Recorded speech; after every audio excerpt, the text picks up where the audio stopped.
Flying Dog Studio.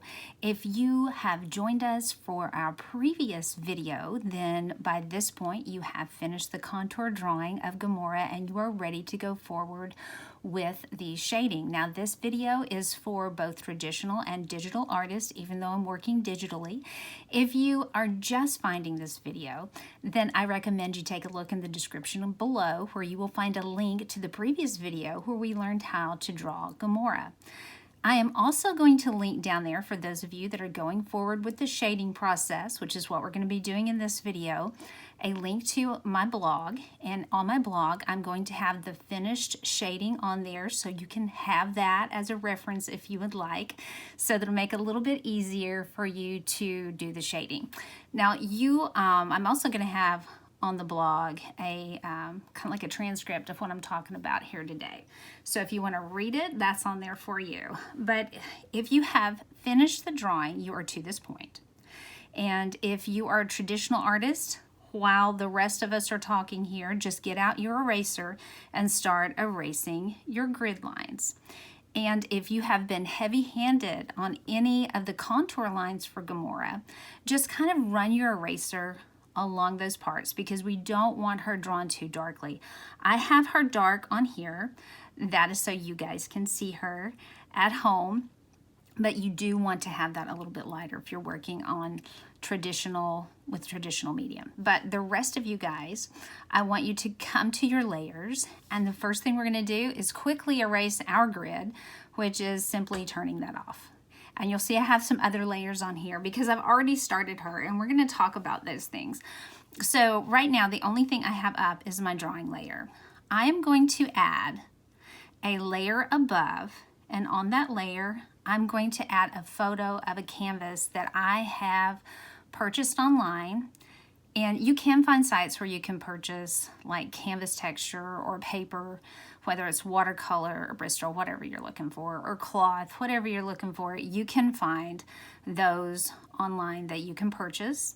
I purchased this online because I do not have the skill to take photos of my own pieces and download them as photos to my digital device and then put them on here as a photo layer. But if you're good at that, you can simply take a canvas. If you have a canvas board or a regular stretch canvas, you can take that outside in some, not direct sunlight, but you kind of want indirect sunlight. You don't want to do it inside because the lighting is not quite right. You want some shadow on it, of course, so you can see all the texture, but you don't want a great deal of shadow on the piece. You want a nice, clean photo of it.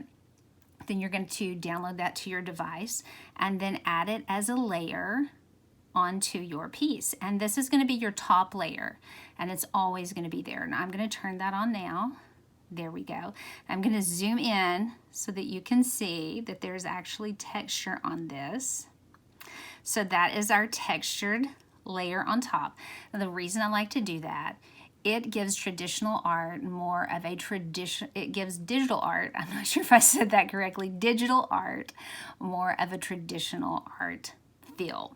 So that's my top layer. I'm going to come in. I want to add a layer for shading, and that's what I've done, the one that says face/skin, because that is the only thing that's going to go on this layer. So let me tap that. You can see where I am so far on things. And I'm working on her face, and you can see how those contour lines we put on her face, while they are not outside lines you can touch, it's an area where you have light and dark coming together, and I want to use that as a roadmap. I talked about that in the last video, using that as a roadmap. Then you'll see I have a layer 5. What I like to do is add some shading. Once I have that the way I want it, I'll add a layer above and put more shading on top. And I'm not blending any of this. Notice I haven't mentioned a blending tool. We're not going to be doing any blending. And if you are a traditional artist, you're not going to be doing any blending. This is strictly using your pencil or your stylus. So I have one layer. I'm going to add my other layer. You're going to see a difference. See how it's getting darker? So that, and I'll toggle off the bottom layer. There we go. So this is how much I've added on top. I do some and then I add more. And you're going to see that as the video goes along. I will like hit all the major shading area, and I'm just doing her face and neck right now because that's all I have done. I haven't even done her ear over here, but I get the major shading and the major contour down with the shading. Let me turn the drawing off for you so you can see that by doing that, I've sort of modeled her face, and I can get the feel of it being 3D now, but I want to keep adding to that. So I slowly build it up. Sorry, I hit the stand. Hopefully I didn't shake you guys around. I wish you could see my setup. It's kind of sad and pathetic, but it works. I think it works. So I have added another layer on top, and I will continue to do that. When I get the layer the way I want it, I just simply take this layer 5 down into this layer and just merge them together.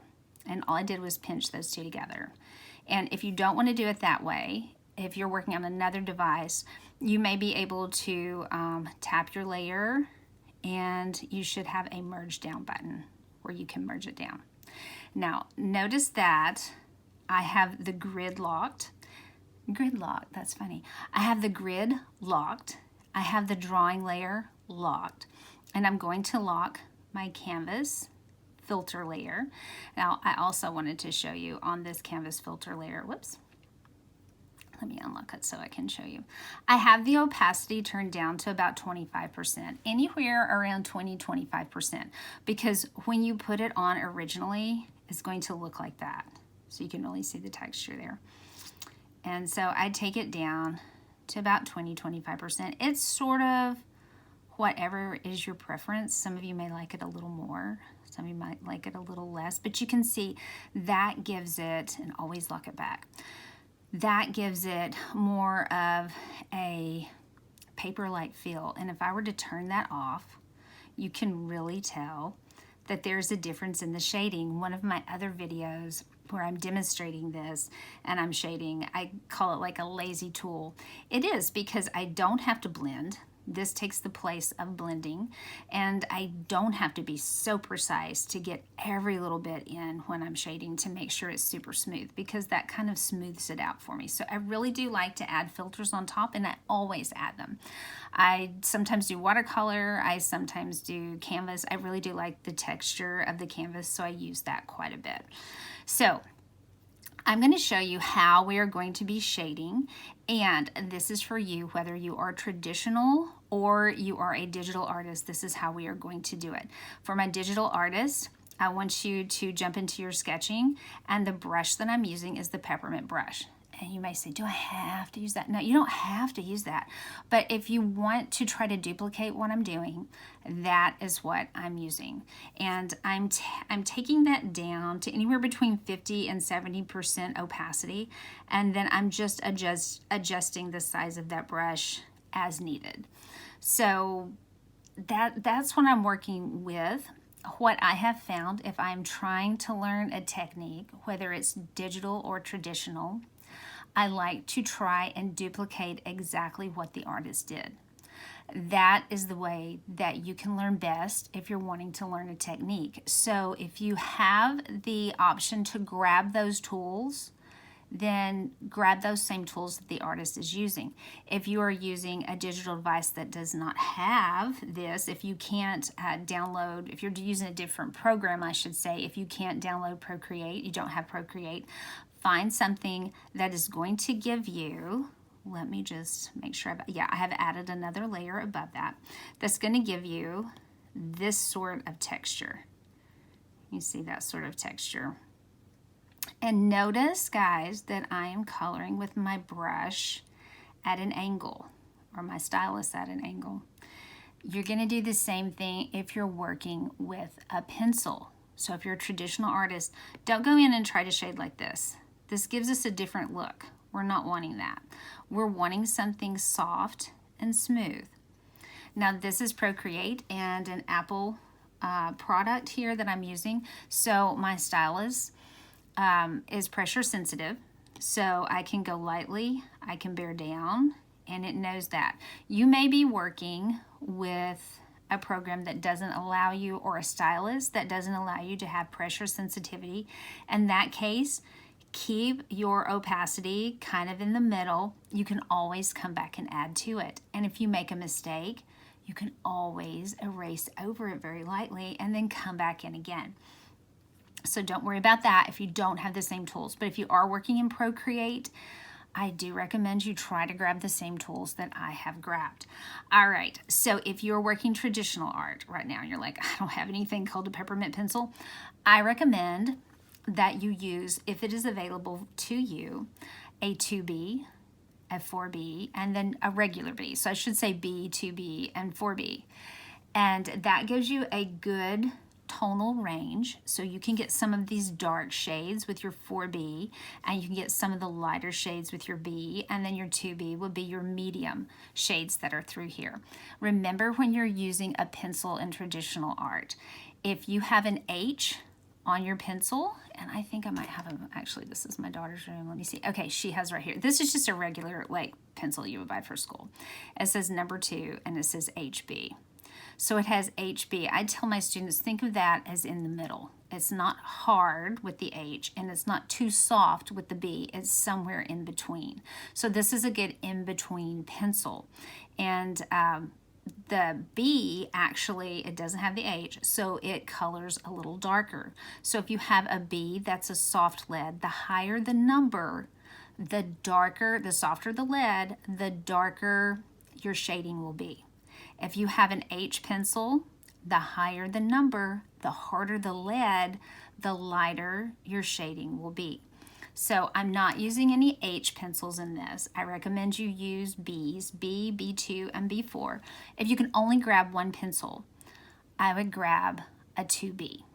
That's sort of in the middle, and you can vary your pressure on that, and that will allow you to get a good range so that you can have dark and you will have light. So now we are ready to go.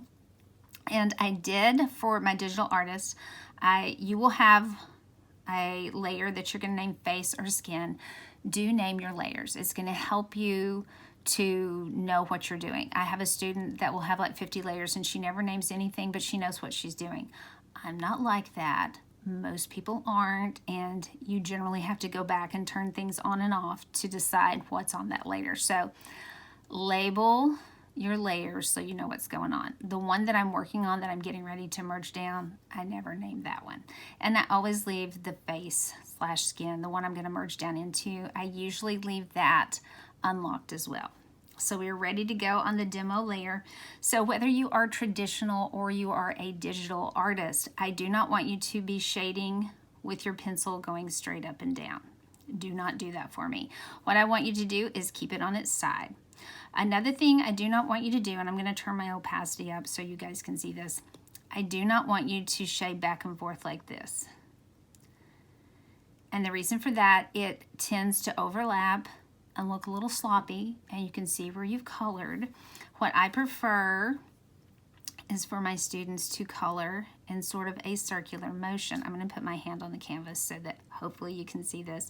So you're basically moving from your wrist, if your wrist has contact, and if you are working in traditional art, grab yourself either a tissue or some sort of blank piece of paper like this and lay it under your hand as you're working. That way you don't smear.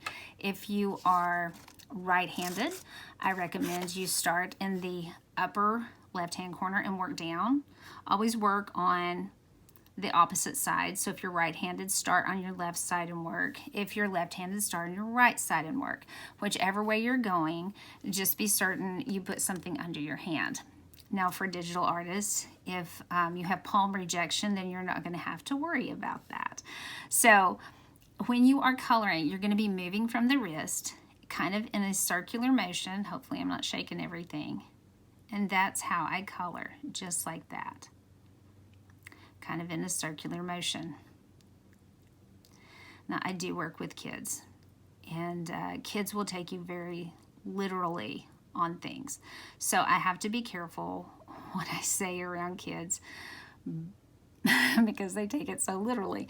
That I told this class this once, and all of the class got it but one student. And when I went around to check work, thankfully he hadn't gone too far. He was actually He was actually coloring like this. He had his pencil at the right angle, but we had little circles going all over the place. So yeah, you're doing circular motion and that's good, but keep your pencil down on its side and don't be working upright. Now, as I'm coloring, and I've put it back down, if you're working in digital art, this is gonna happen to you. If you pick it up and put it back down, you are going to have dark spaces and lighter spaces. If you like the dark, if that's what you're needing, you can come back and shade between those very lightly and kind of smooth it out. If you're actually wanting the light, then what I recommend is on your eraser, make sure you set it up on the same brush. If you're able to do that, set it up on the same brush that you're using for your pencil brush. So I'm setting my eraser up in Procreate on the peppermint, but again, if you are using Art Rage or you are using Autodesk Sketchbook, I think is what they call it now. It used to be Autodesk Sketchbook. Then you're not going to be able to do that. So no matter what kind of eraser you are using, make certain that you turn that opacity way down on the eraser. And again, keep it at the same angle. Don't come in and erase like this. Keep your brush at the same angle and then very lightly come in and erase. And let me turn it up just a little bit. I may have gone down a little too far. So you can tell it's getting lighter. And that's how I control things in digital art without using a blender. I haven't used a blender on anything with this. I don't use blenders when I'm putting down my base coats like this. I just don't.